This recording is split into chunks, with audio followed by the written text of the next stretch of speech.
Hey, Todd Smith, Money from Apps, also Outlandish Apps. And today, what I want to do is go over a new blog post and email that we sent out. I think some of these longer emails and blog posts and in text format can be a little bit, I don't know, just kind of boring to read. Sometimes I'm in the mood to read, sometimes I'm in the mood to watch. So I'm just giving you the option to go ahead and watch this message that I want to get out there, and also some, maybe some not inside information, maybe some extra comments. And one more thing before I jump in to this that I want to mention is there's a good chance I'm not really sure I didn't map out the way that I would do this. I'm thinking about sort of changing the money format, like where we use and publish most of our content. Um, right now, is moneyfromapps.com/blog. And I'm thinking about changing that to possibly a new domain and just sort of a new brand, something along the lines of profitable apps or profitable app, profitable app company. I'm not really sure. I think early on it was a good idea.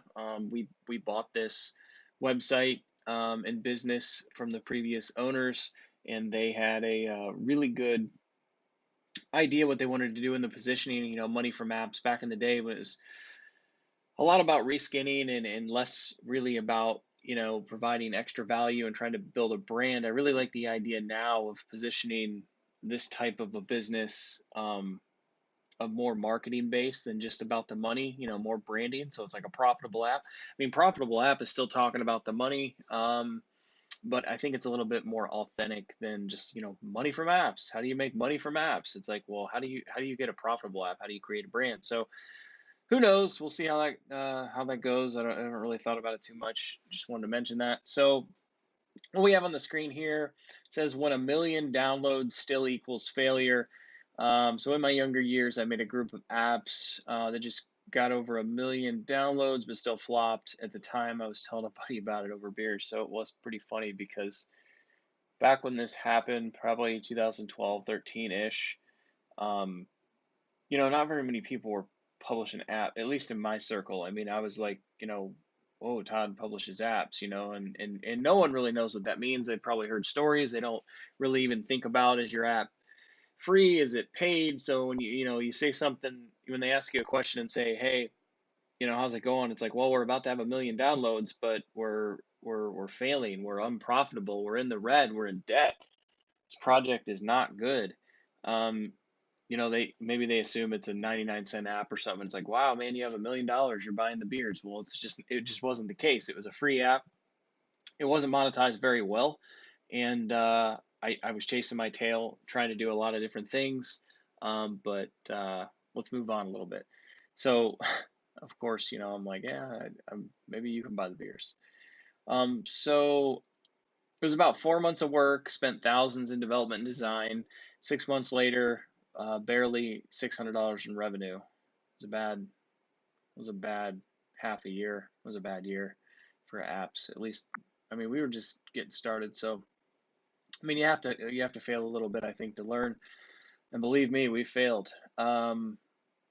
So now an example of a really good project and one we've had in the past year is, you put in about 2 weeks of work, and that's not full on, 12 hours a day work. It's just like, you're working on a project, you're working on multiple things at once, but you're kind of putting in a little bit of consistent work for 2 weeks.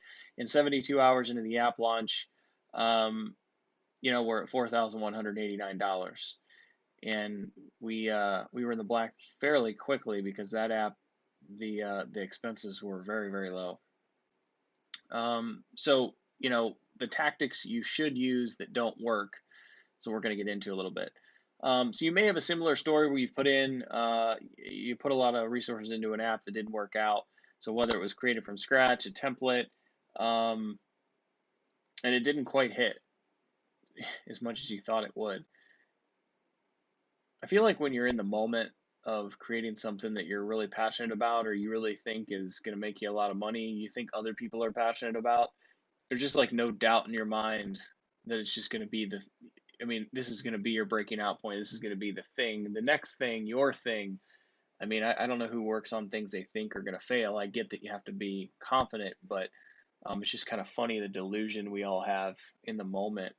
We kind of see what we want to see, hear what we want to hear. Still happens to me all the time. So I tend to try to make things a little more complicated than they need to be. I actually have a post-it note on the speaker right here that says, make things simple, easy for prospect to understand. Simple equals more sales. Seriously. So I'm working on that. But anyway, so we drive ourselves into the ground with overly difficult strategies and tactics that get little to no results. I like this image. I haven't used a pencil in a while though. So when a much easier and faster path to a win is right under our noses, it's funny because I can sit here. I mean, earlier today when I wrote this, so I can write this and then I can do the video and I can still do the things I say we shouldn't do. It's what I'm talking about in the delusion. It's like in the moment. It's like we constantly have to check ourselves. You tiptoe into a new idea, you've had a few failures and then you get deeper and deeper into it, so you're like subconsciously more deaf to the reality or maybe feedback. This happened to me on an app a while ago. So you get into it. It's like you might have started with a good idea, but the example I've used, I think, in other videos or trying to explain this to people is think of like a compass in 360 degrees, right? So in this compass, let's imagine that the idea that you had is actually a decent idea, but you have, and I know that there's infinitely more ways you can go with this, but let's say your idea for it to be executed successfully and for you to make good money and build a brand, you have to, and I know that it's not, these aren't exact numbers, obviously, but in that compass, 360 degrees, let's say you have to have one single degree. So you have to start somewhere and walk that path. It's like 287 degrees, and you're able to walk that path. And if you keep walking that path from when you start to when you finish, you're going to have a successful app. Now, what usually happens if you even are in, and I'm saying the 360 degrees, you let's assume you're within the 360 degree or the 360 choices you could make or visions you could take with this app. I know there's like, any idea you can turn into a million different things, right? Let's assume that yours is within the top 360 that would give you a chance to succeed. And you pick 287 and you're rolling, and then something happens and you think, well, you know what? Let's complicate this. Let's give the users this, and this. Let's give them the features. Let's give them miscellaneous in-app purchases. Let's let them do a subscription and 10 different options. Let's have you start doing all these things and you're jumping around from 287 to 15 to 14 to 300. You get the point. And by the time you get done, you're not even on the same in the same world as what you started. And then you wonder why, even if you got initial feedback when you were at 287, you're wondering, okay, well, I started with a good idea, I got feedback, I got validation, I found out the niche was good, and now it's garbage and no one wants it, and it's even free or something like that. Well, it's because you jumped around so much, and by the time you actually got to the finished product, it might seem like it's similar in design and everything else, but you made it way more complicated, and various other things that just confuses the user and they just move on to something a little more simple. So make things simple, easy for the prospect to understand, the prospective user, the prospect, whatever.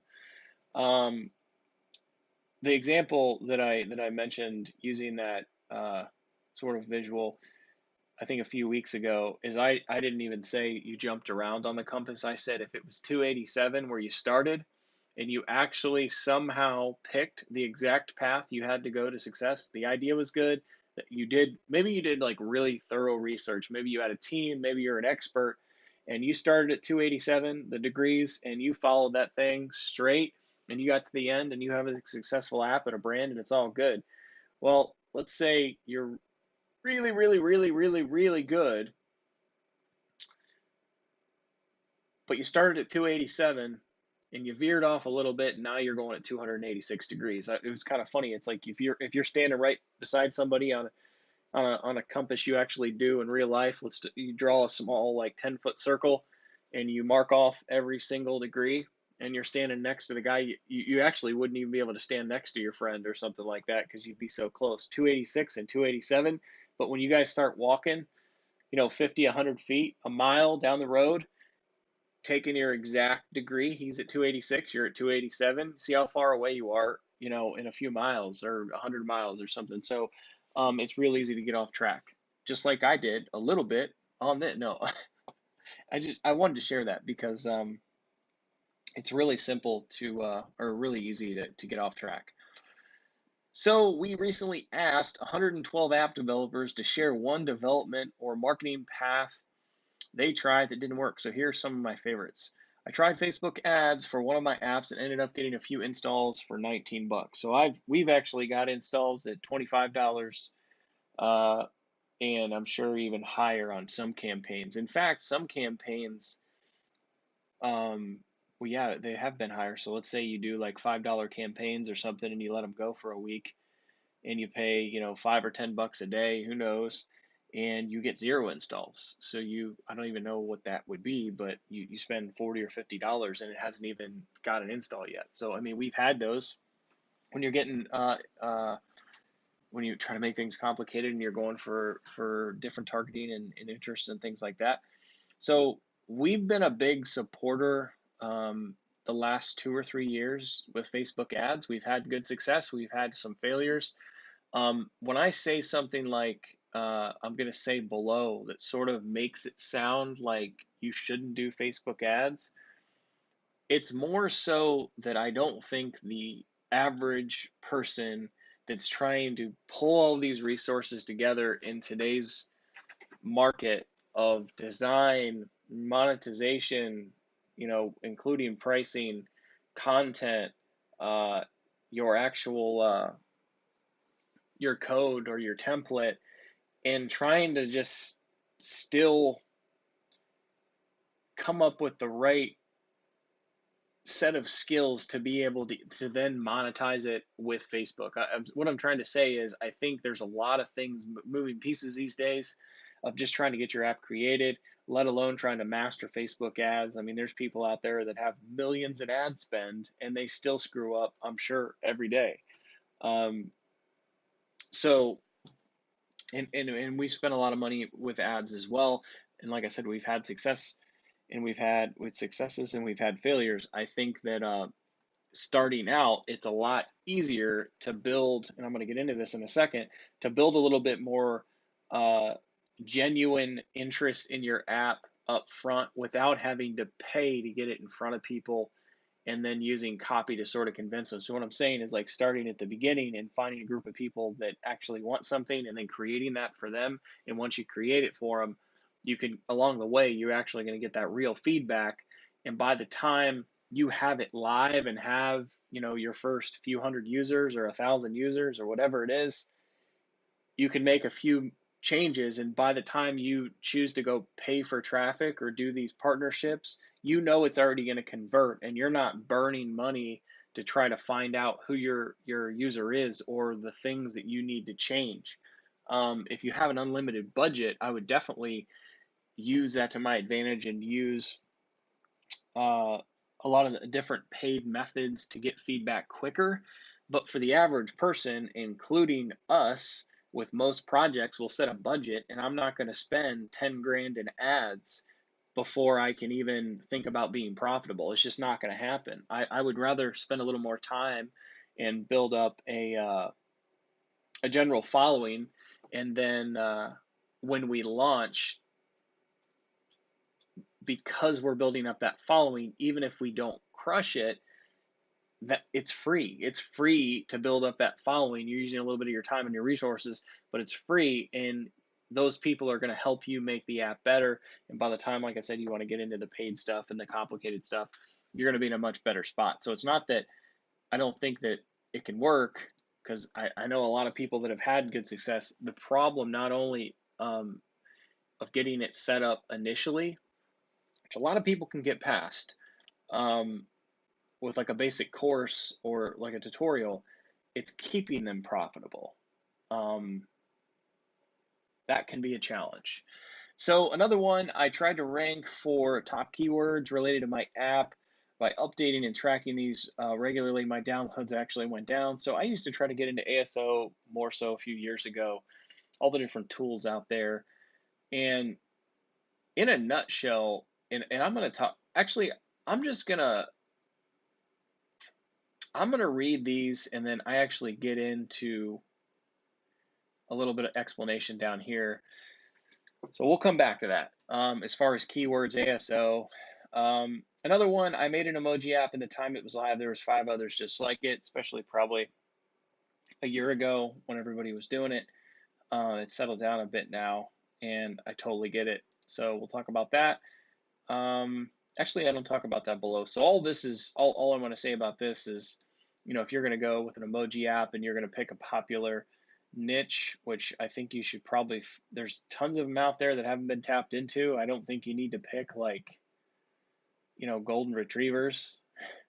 I think you can find something out there that maybe has 1 or 2 apps. A lot of times we do it. We have no competition when we start, which is a little bit risky. If you do your research and validate, you can still do very well in that area. Excuse me.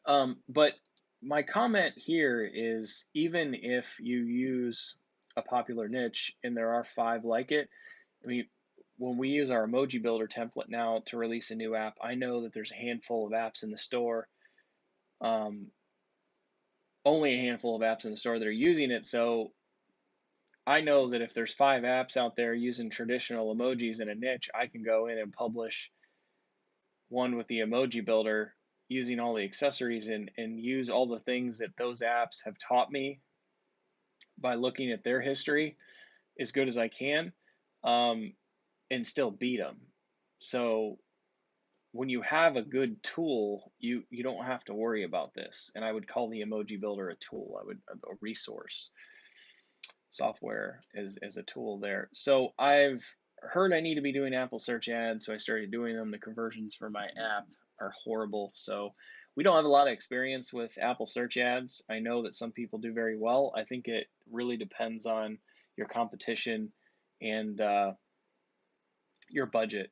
So mastering Facebook ads, Apple search ads, ranking for keywords is all stuff that's supposed to work, right?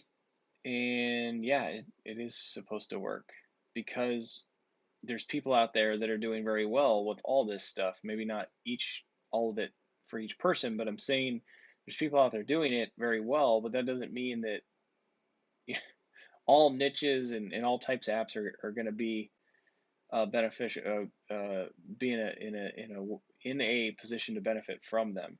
So why do I constantly hear horror stories like the ones above from people that did exactly what the experts told them to do? So spoiler alert, none of these strategies are fast or easy to master. They're really damn hard. So if you're following any of the conventional wisdom out there about these things, you're probably just listening to bad advice. So we're going to get into the bad advice. Now, the bad advice, I think this is kind of fun.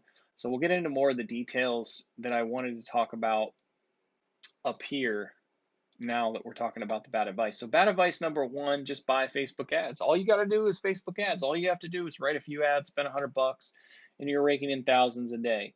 Look at me. I did it. You can do the same thing. So this is even worse in the internet marketing and course selling world. Take apps out of it. I mean, this is like, people are saying, if you're not running Facebook ads, your business is going to fail, and all sorts of comments. I think Facebook ads in that niche could be very beneficial. There's people probably doing 7 figures selling courses and software on more the app marketing side and mastermind groups. The problem is I actually have an email address specifically for like internet marketing. So if I see an ad on Facebook, I'll screenshot it. I'll send myself a link and then I'll sign up for their thing. And sometimes I'll get in there and look at it, and it seems like it's so hard to stand out.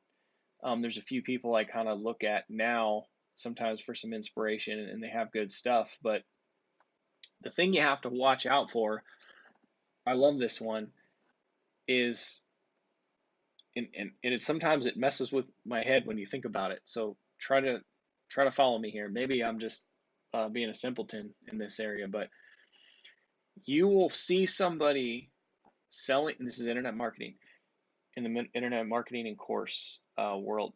You'll see somebody selling a course for internet marketing.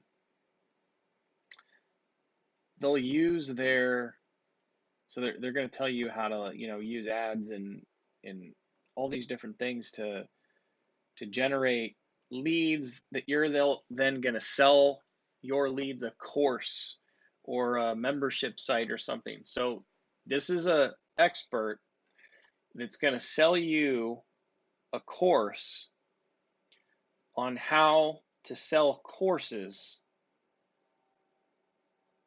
and the case studies they use are going to be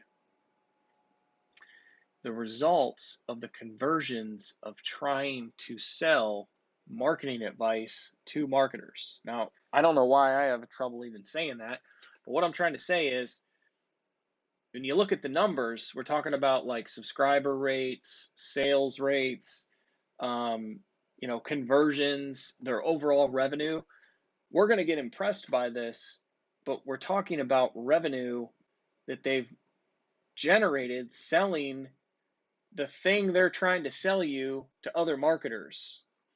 So it's marketing for internet marketers. And I think it's clever. I think it's kind of funny. And I think some of it's probably good stuff. It just kills me because we're drawn to the numbers. It's like, okay, if you had $1 million launch and your whatever your awesome sale, your subscriber rate is, we're drawn to that, but we're forgetting that their niche is internet marketers. They're selling a course on how to sell. They're selling you a course on how you can sell a course to your audience, but they're using the results that they used to sell you to draw in more people. So I understand we're going to have case studies here in a second, but we're app developers. I guess it's similar, but so if we're explaining things to you on how to market your app, we're using our apps as a case study because we make money from our own apps, and then we share that with you on how you can do similar things. To me, it's way different because it'd be like, let me see if I can do this.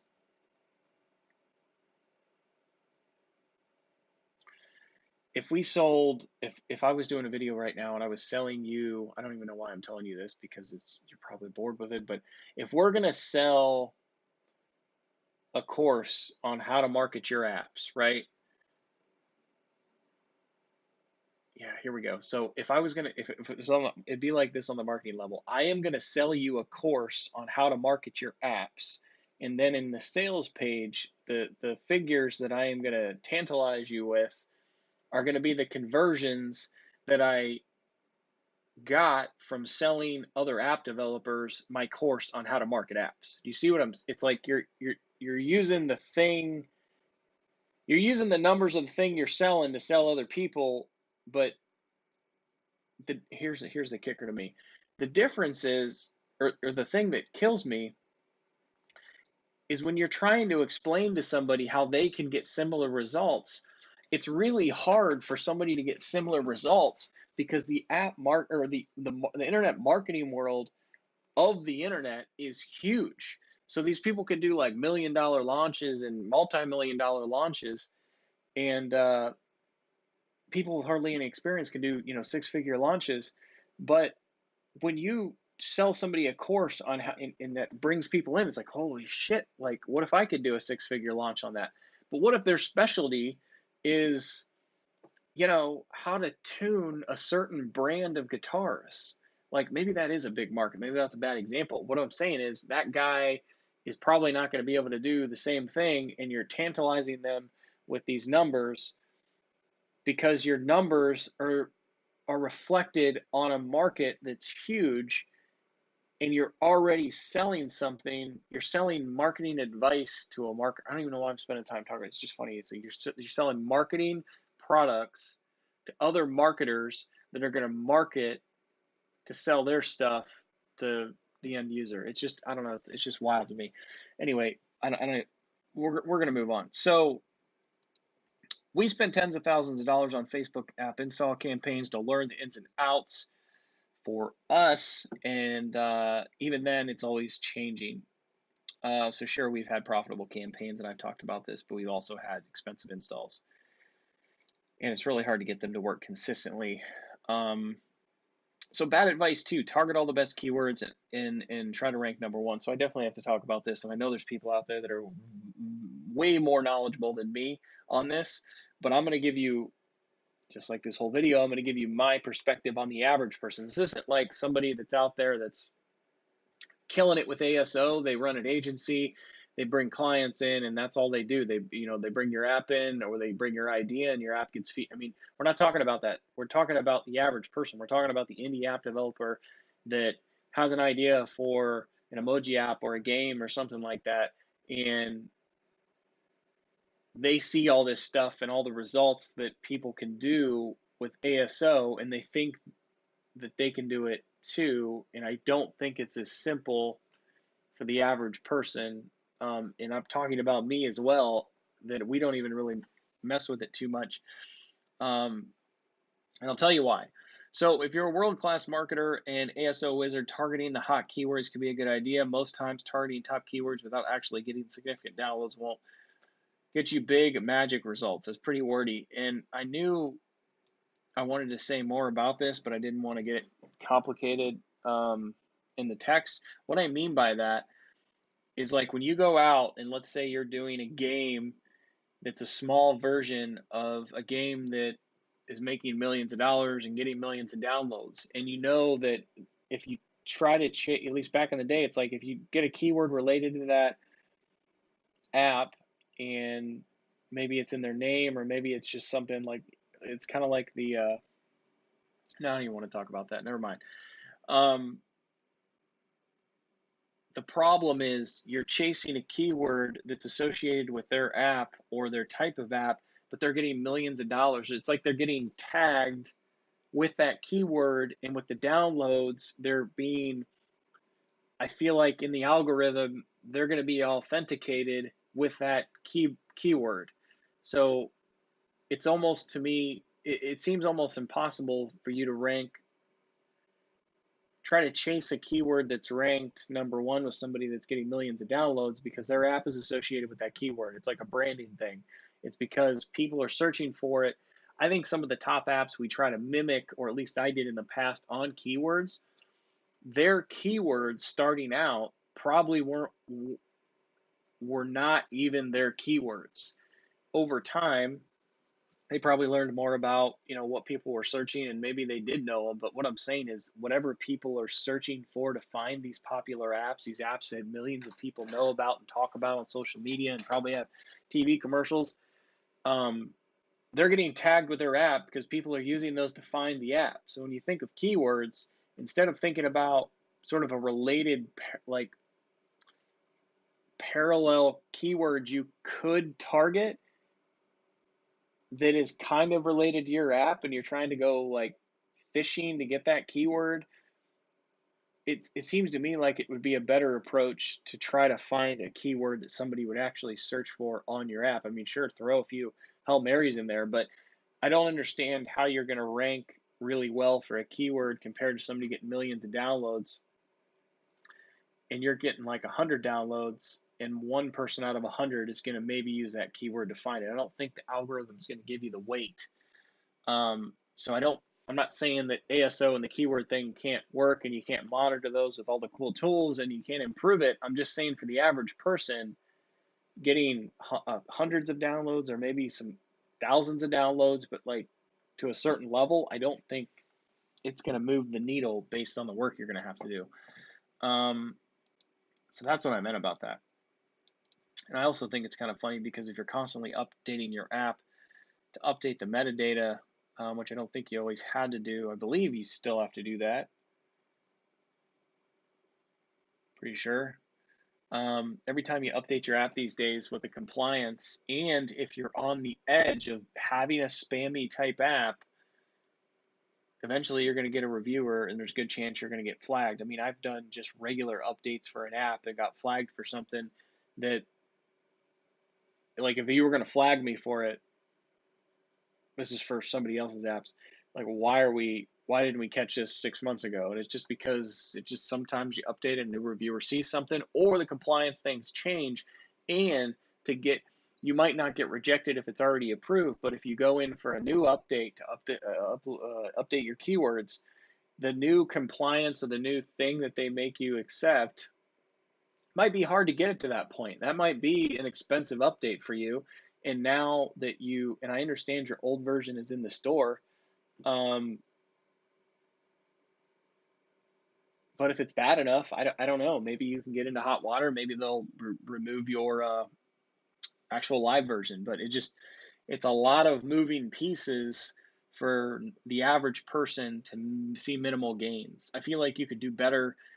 And that's the whole point of what I'm saying here. If you just have a small following and you just sort of worked on that, getting the app in front of more people that actually want it, instead of trying to figure out how you can trick people into searching for something that they might find your app if you trick them. That, you know what I'm saying. Bad advice 3: create everything from scratch. So if you build everything custom, I hate when I hear people say this. If you build everything custom, you don't have to worry about Apple rejections for spam, and you won't have as much competition. Yeah, if you build everything from custom, you're probably going to be broke too. You're going to be broke, and if you don't have any competition, then you need to be real careful on what's going on, because, again, for the average person, I'm not sitting up here acting like we're on some high horse. I think I'm an average person too. I think somebody that doesn't have huge budgets, and we're just out there trying to create good apps. You you can't always go out, I don't think, and still be in business and chase something that's never existed. You can't always be trying to change the world. I think passion projects, and I think those like 1 in a million ideas do exist. I think we've tried to chase a few of them. I mean, we've all had them, right? You have dreams. I still have had apps in the past that I thought, based on research and based on comparables and everything, that, they could have got a few million downloads, or paid app, or you could have made a few $1,000,000. You could have sold. I mean, there's a lot of you could haves and you should haves and delusion involved in that. But if you build enough passion projects and things that don't work out, you'll realize that is. I talk about this sometimes in other areas. Like, I could use myself as an example here, and I'm going to do it just because we got the video rolling. Let's go with it. The farther you go away from what normal is, the less people are going to not only understand what you're doing, but the less people you will have trouble getting people to know how to react to the things you're doing. Okay, that was kind of bad, like the way that I said that. But what I'm trying to say is, like, for example, me, some of the things that I'm into away from apps, some of the activities I get into, if I bike a lot, I run a lot, I do weird challenges, I do these fight for air climbs where you go up stairs. In the past, I've tried to run like really, really fast treadmill miles. I've tried to break certain records, with dunking, and not records with dunking, but I've tried to, like, back in the past when I was dunking and playing basketball, I was always trying to push the limits, always trying to chase a new number, trying to do these things. More recently, I got back into like sort of mountain biking, but not in the mountain, and more like woods riding. And I bought a budget sort of bike that's set up to do that, made some improvements, and got a really good kick out of how little I had invested versus what I was able to get in an enjoyment and an exercise level, compared to a very expensive road bike that I have, that, it took me over 10 years to work up to various bikes to get to the point where I could appreciate that. But what I'm trying to say is, the more, it doesn't matter, like random projects that I do, the farther you get away from the normal person, the less, there's a word I was looking for. It's the less appreciation you're probably going to get for what you are doing. So if you're doing it for appreciation, you should probably stick to more standard things people can understand. Um, a job people can understand, hobbies people can understand, pursuing skills that other people might get. Like if I tell you that I weld a lot, that might be like, okay, well, why do you weld? And it's like one of those things where once you start welding, you see things differently and you buy things knowing you're going to cut it up and change it. Same with carpentry, same with, I'm sure transforming, houses and landscaping and things like that. Um, but people aren't going to get it. So one last thing I want to explain to you is, as an example, I bought a cheap bike rack for the back of my SUV because I didn't want to spend hundreds of dollars on a bike rack I knew I would not use all the time. So I bought a really, really cheap one. Like I think one of the cheapest ones you can buy for like $35. And it's steel, it's not aluminum. And I knew with steel, with the welder I have, it'd be easy to weld. Um, but it was set up for one of those small hitches, not the bigger one, right? So, but it had a plastic adapter on it. So when I put this in the back of my hitch, the pivot back and forth was something like that much. I mean, I'm driving down the highway and I got a bike that can go this much. And then within the two or three different areas this thing bolted together, it could pivot as well back. I mean, it was like you're just asking for something to snap. So I took that adapter off and took this old thing I had, which is basically an extender for a hitch, and cut the bike rack up a little bit and ended up welding the top of this, welding the bike rack to this adapter, and then tack welding around all the things that were moving.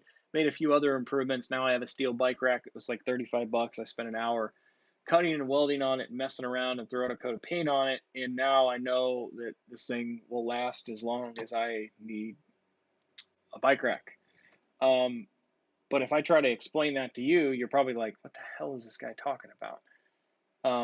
Why did you buy the cheap one and then go out and cut it? Like, I don't know. It's just like the way when you start doing things, you see things differently, and that's how it is. It's just how I am. So with apps, um, the farther you go down a rabbit hole of an app idea, and you think, and believe me, I've been there, you think that your app is better than one that's out there because it's able to do X, Y, Z. Well, the more features aren't always better. Sometimes people like simplicity. If you look at an app that's making millions of dollars and you wonder, well, that's not even that good of an app. Well, maybe there's a reason that it's making millions of dollars, and it's because users are lazy. They want something simple. And not all users, I'm just saying a lot of these like entertainment type apps, people are lazy. They want things quick, and it doesn't need to be complicated. If you have to overly explain how to use your app to somebody, it's probably too complicated. I've had apps that after building them found out that they probably could have been three different apps. In my mind, I was like, well, that's a good thing. That means they're getting three times the value.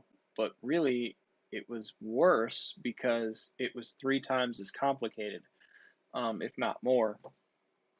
So, um, as far as building everything custom, that's what I'm talking about. If you try to build something custom and you're worried about competition because it has to be custom and you don't want other people being able to imitate you, well, people are always going to imitate you. If there's no competition, there's probably not a market for it. No offense, because there's not a lot of things out there that you can just change the world or it does. Even if you have an idea that's like really, really good and it's one of those one in a million ideas, people don't always like it. It doesn't matter if they should like it because XYZ, they might not like it.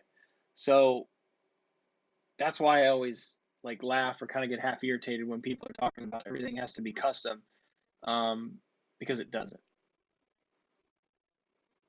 By the way, well, let's just see what I say here.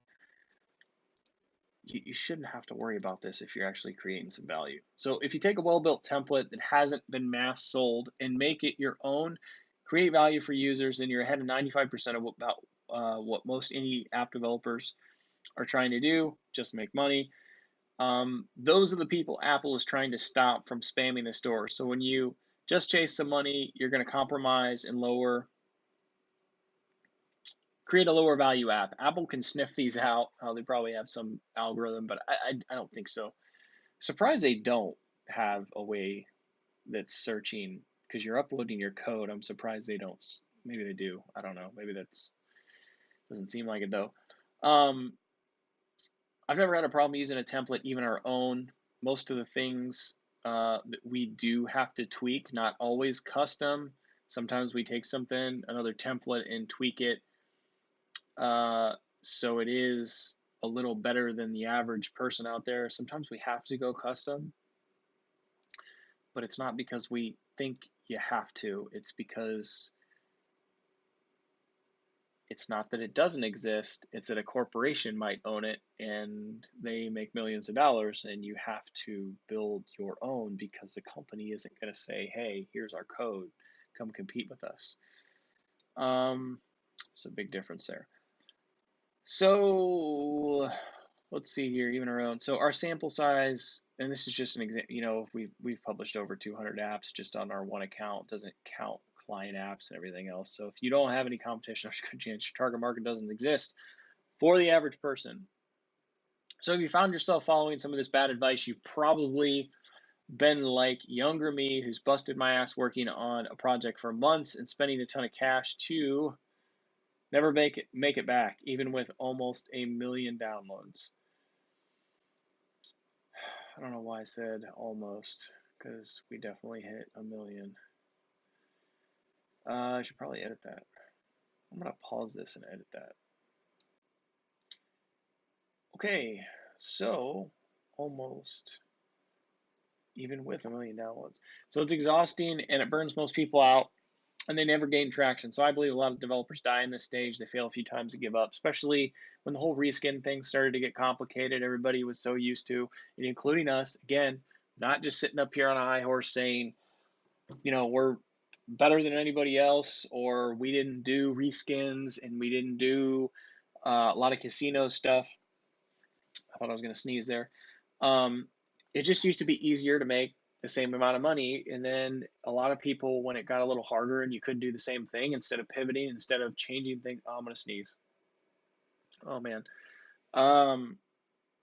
They quit. And definitely a lot of this in the last, I guess, 3 years. Even the last year, the wave of all the emoji people and all the emoji packages you could buy a year ago from various people, some which I know and some I don't. They put out great stuff. Most of them. It's just there's a ton. It's like if people, like app developers, the average person starts and they have an emoji app and they publish it and they make a little revenue, they try Facebook ads, and then Facebook ads get expensive and they can't figure it out. That's it. They quit. It's over. But us, we just find other ways to reach the people we want to reach, and we find other ways to make cool apps. I think doing these videos and doing the things we've done in the last year and talking about subscription apps and talking about how you can take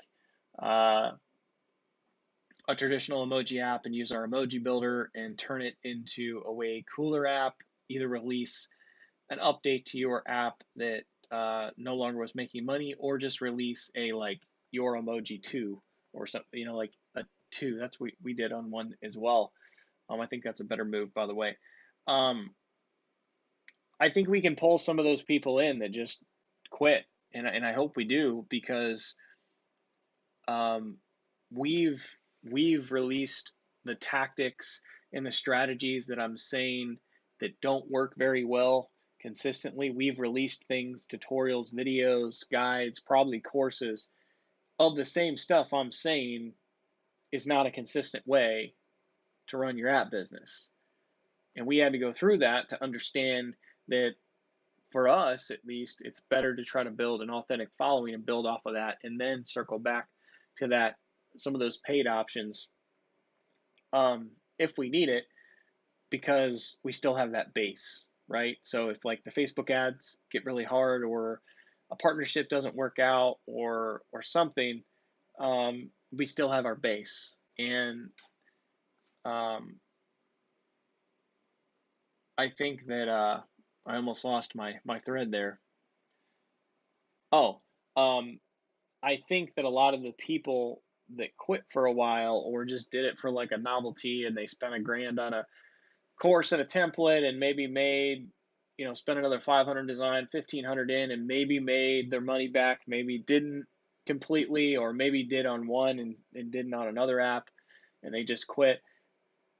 It's because a lot of the things that were taught in courses like that, including stuff we released at the time, didn't realize. And I think a lot of the people in the same boat as us that released, some of this content, is, you can't predict how hard or how the Facebook algorithm is going to work. You don't know how the costs are going to be.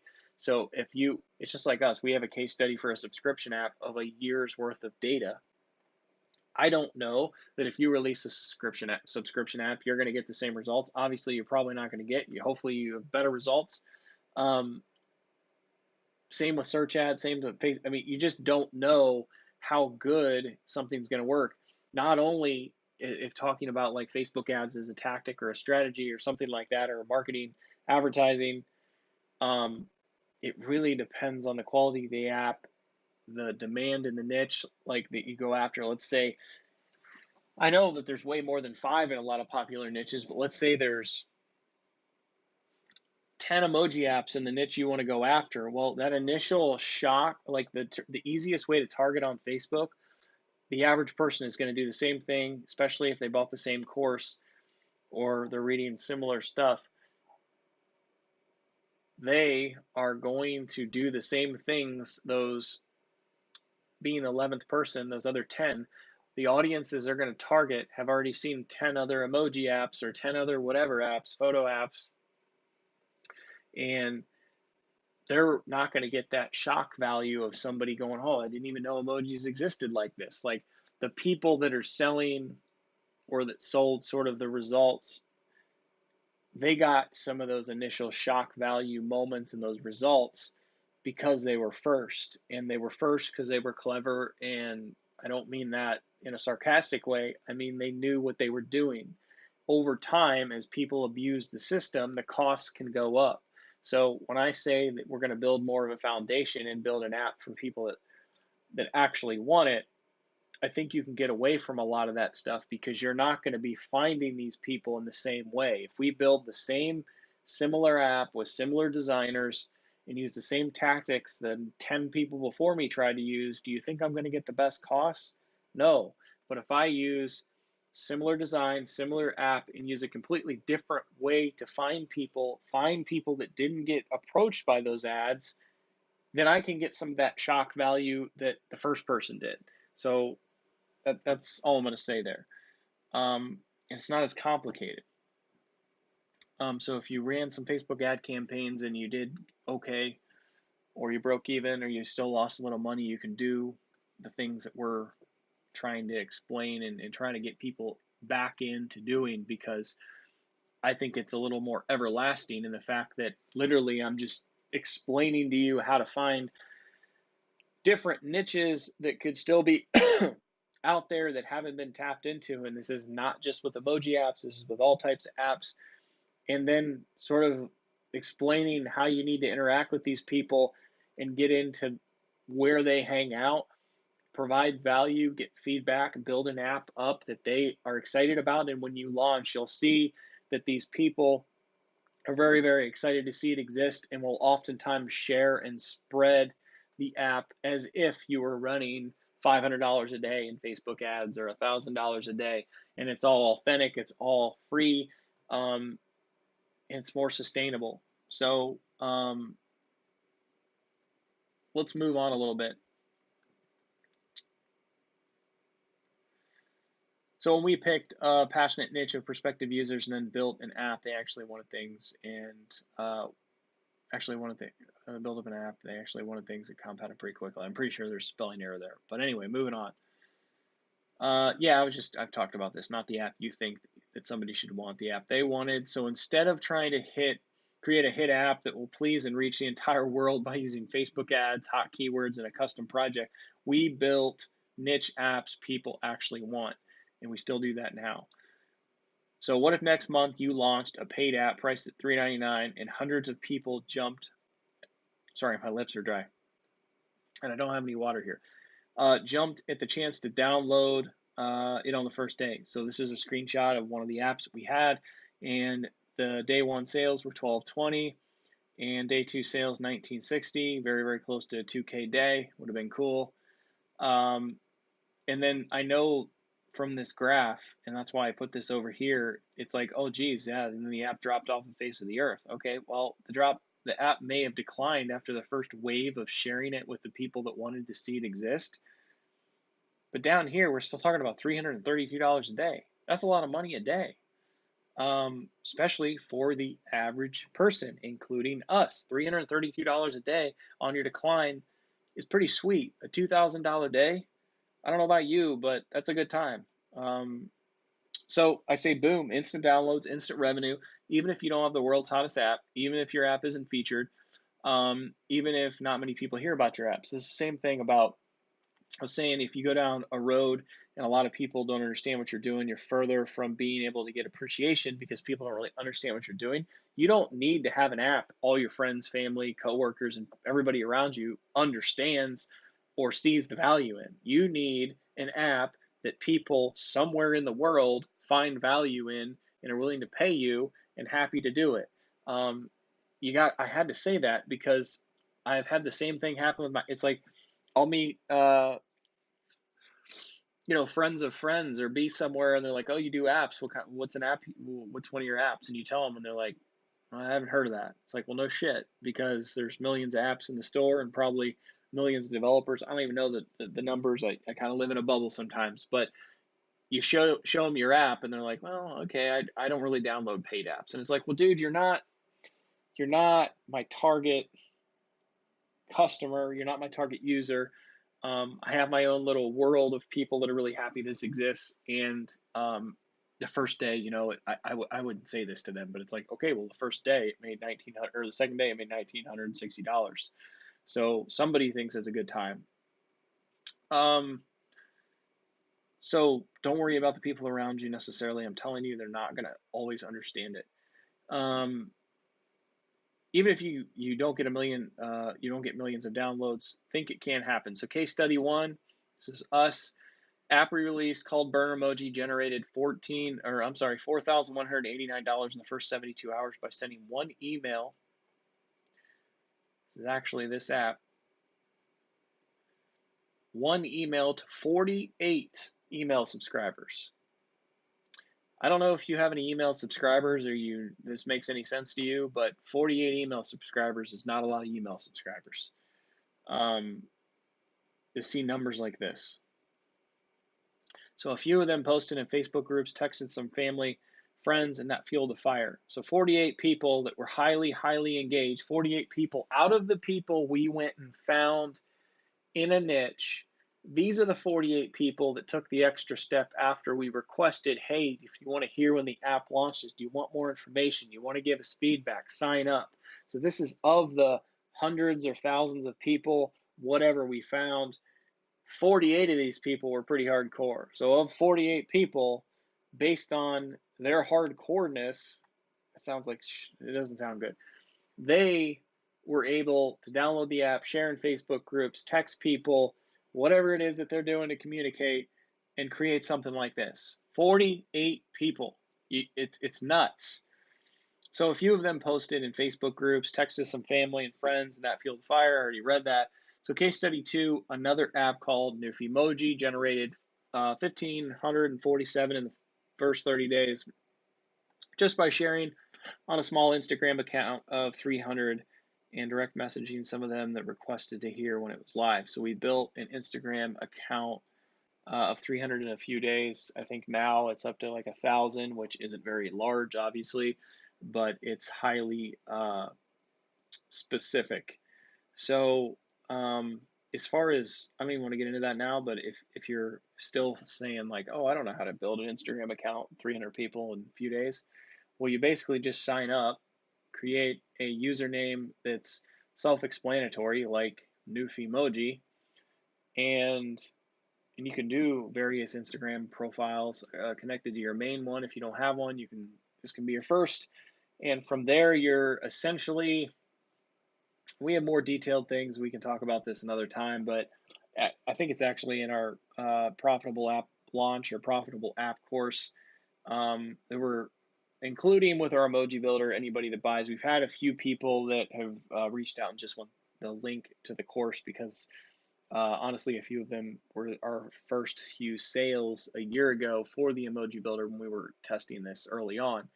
And some of them said they had their own projects already. So totally get it.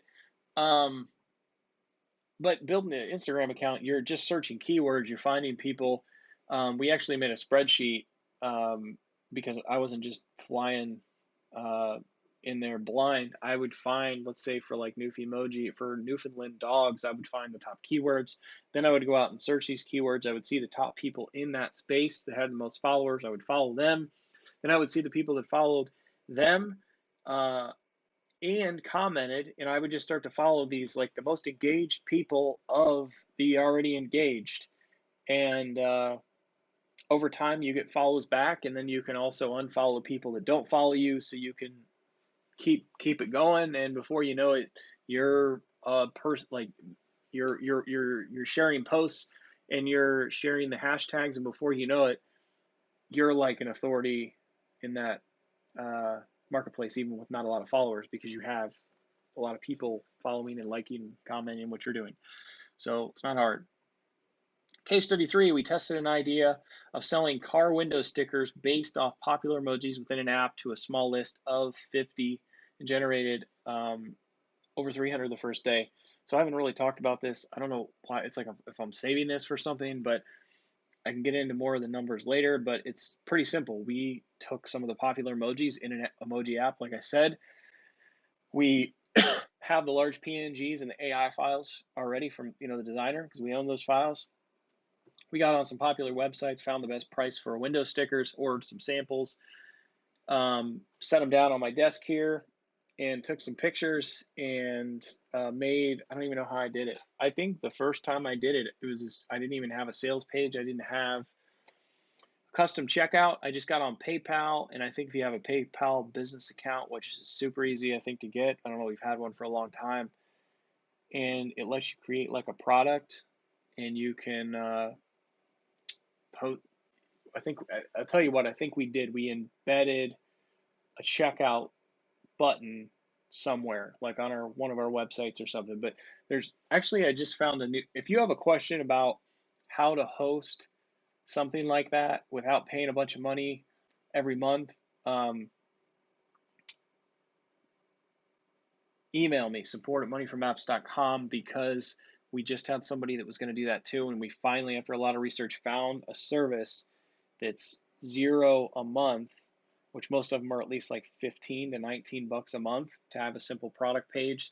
And what I mean by that is you're posting a link, somebody's clicking, going to a page, buying, and then you can redirect them or do whatever.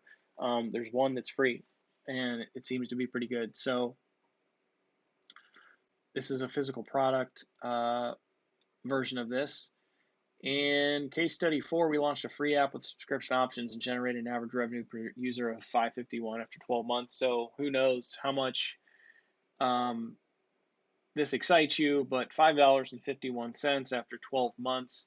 The reoccurring revenue, or the churn rate, or the amount of people that stuck around, was pretty good as well. I'm going to click on a blog post here. Maybe we just did a blog post on this. I think should use this model. So go to the blog, moneyformapps/blog, and click on one of the blog posts at the top. I think this one you're watching now will probably still be there. or at the top, maybe it won't be, but then you'll find recent posts or just keep scrolling down. Check these two out. It's quite a lot of revenue, I believe, for the average person. I know I keep saying that, but I think one of the things I want to talk about or set in your head with a post like this is the experts or the people that are the experts that are sort of like consultants of the industry that see the top apps and explain how that's possible, or maybe they have an app or they've had an app and they can sort of reconstruct it. Um, or if you just get on and look at like top health and fitness apps or that are free, a lot of those are free with subscription. It's easy to see like what these people are doing and you think that it's like really easy to do, and I don't think it is. So I'm sure they have better numbers for sure because their prices are higher. But what I'm saying is we had a free app, and after a year, we had an average revenue per user of $5.51. So we would launch premium emoji apps at $4.99, and this app beats it. This app beats it with free to download. It's pretty crazy. Um, and this is actually a emoji builder app. This is an emoji builder app. This is a traditional emoji app. This is something we did out of people from a traditional emoji app. And actually, this app, Burner Emoji, we released a Burner Emoji 2 with the emoji builder to capitalize on the interest of, and it was just a big update. To go from traditional emoji app to emoji builder, I think it's better to do a new app. It's just too big of a jump. Okay, so every single one of these incredible results, and maybe you have some good results. I don't know. Email me support@moneyfromapps.com and I'll share them. Came from the exact strategy I've spent the last 12 months ish talking about, offering apps products to people that actually want. I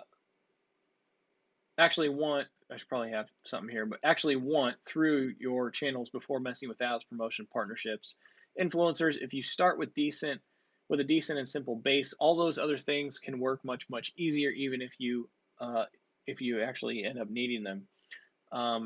So I've already talked about this. So this route is more profitable and fulfilling. More profitable in that you're not having to spend a shitload of money up front. I'm not saying that you can't get the other stuff really profitable. I'm just saying, for the average person starting out, it's more profitable and fulfilling than banging your head against the wall trying to convince people what they should download, why they should download or buy your offer using Facebook ads, search ads, ASO.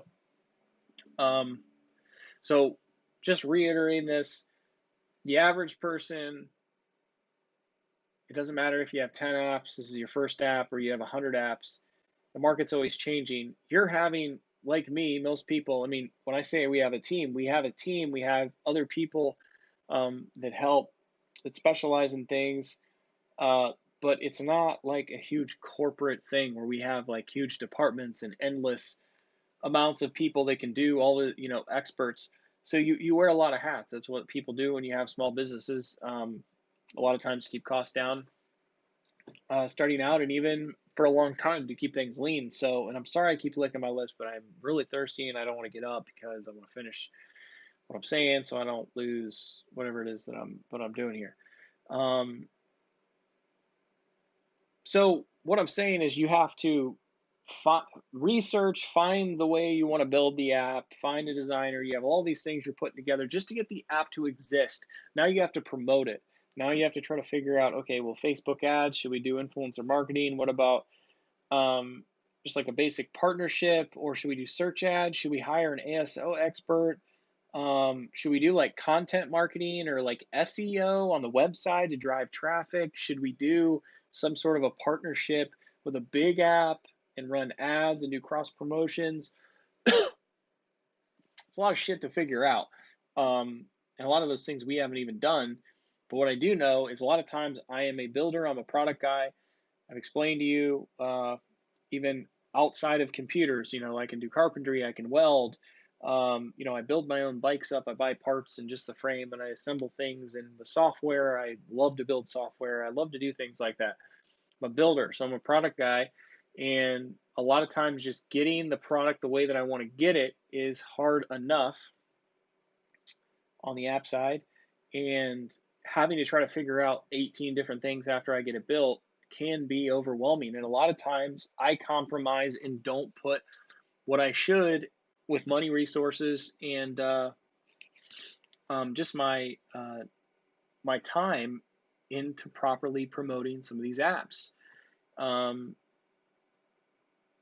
and the solution there that we've found is if I just sort of start a little slower and make sure that I'm building a following while we're building the app, when I get done and I'm tired and frustrated after months of working on something or weeks, or I mean, a lot of times when I get going on something, I just don't quit. So these are long days trying to balance real life things going on, and I'm sure you have to do the same thing.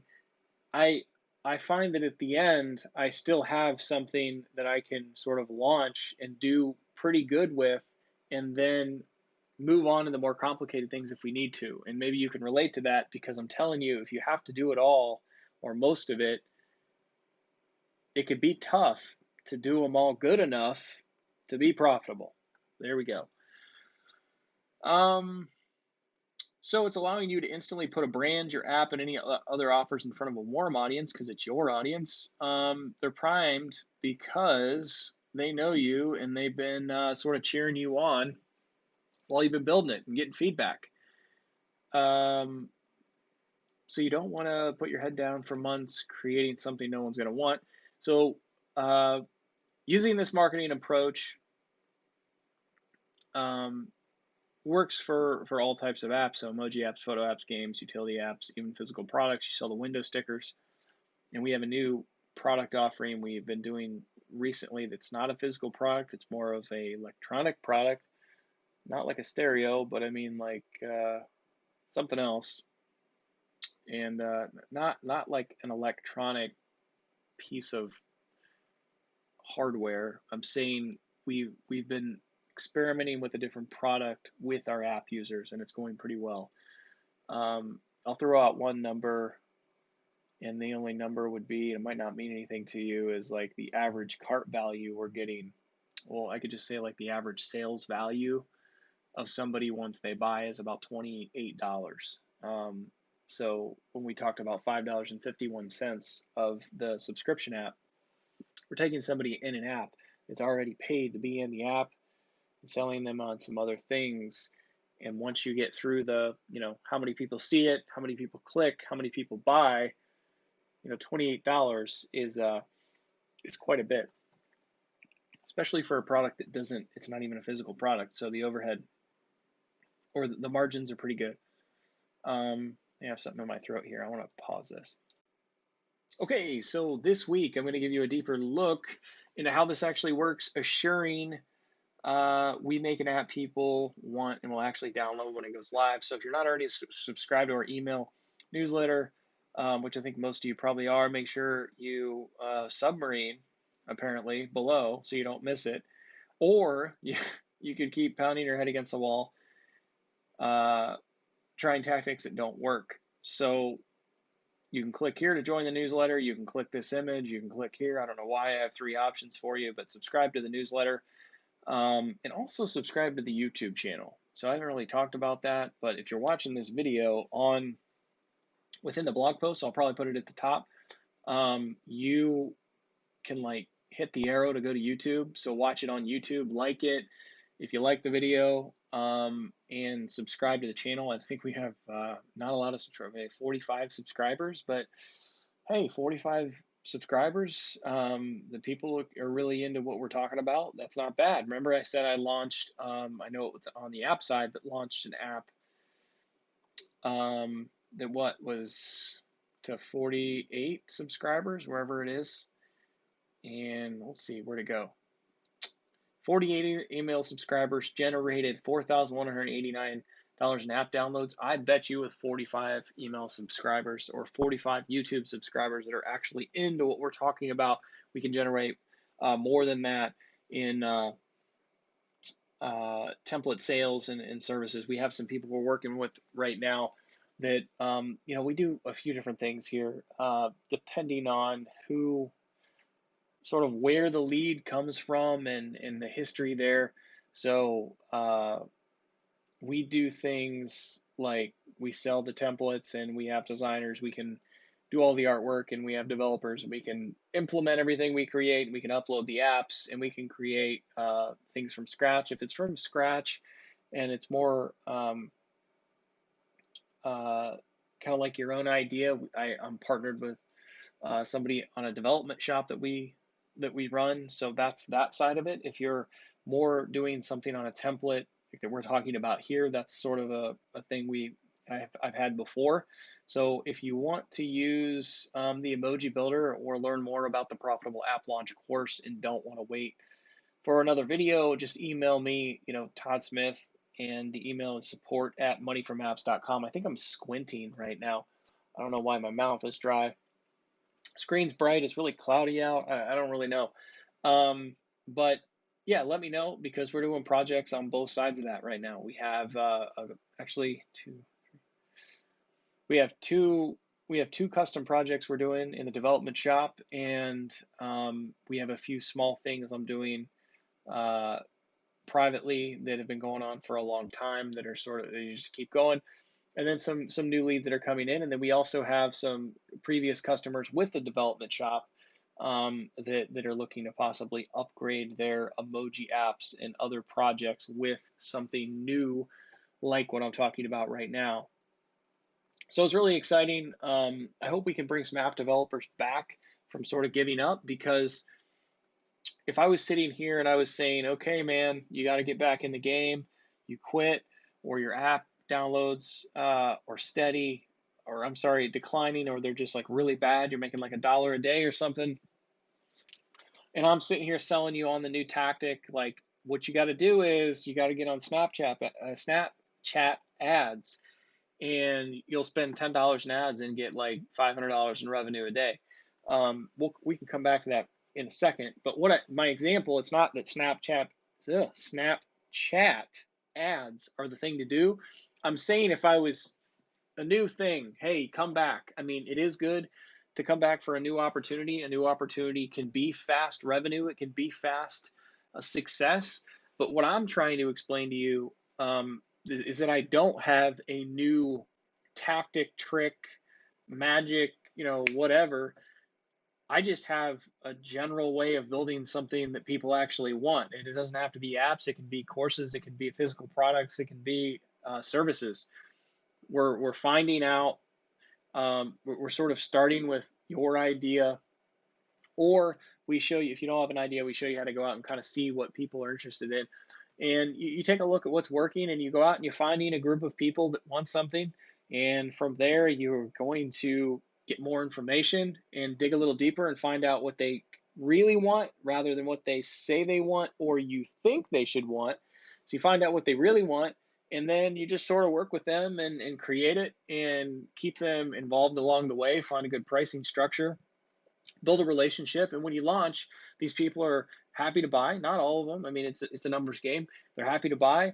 And if they're having a good experience, they're going to tell other people that are going to like that in their world as well, and from there you can get information, tweak things a little bit. And then if you want to start using paid acquisition and other partnerships and influencer marketing, you can do that. But we've had a lot of success just building a foundation and being authentic about it, and just building stuff people actually want instead of trying to build passion projects or one in a million ideas, or chasing the tactics and things. I mean, believe me, if I think something's gonna make me $1 million and people are actually gonna get something they want and it's a new thing, sure, I'll jump on it.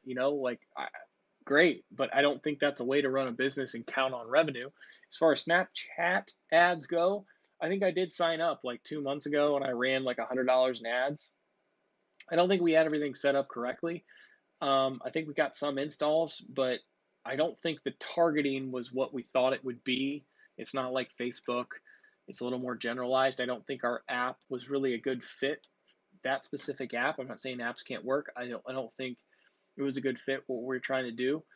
So we'll probably take another look at that maybe into 2019. But again, if you're already subscribed to the YouTube channel and the email, newsletter and you're watching this and reading the blog post, thank you. If not, check some of those things out if you think that you can benefit from them. And I'll see you later this week. If you're watching this video way after the fact, and you're like, oh, Jesus, it's 3 months later. Like, what happens? Do they still have the emoji builder? Do they still do it? Like, just email me, support@moneyfromapps.com. And even if we do change our branding or name to something else, like a profitable app type name, we'll have redirects on those emails. So have a good one. See ya. This is Todd Smith, moneyfromapps.com, Outlandish Apps. Have a good one.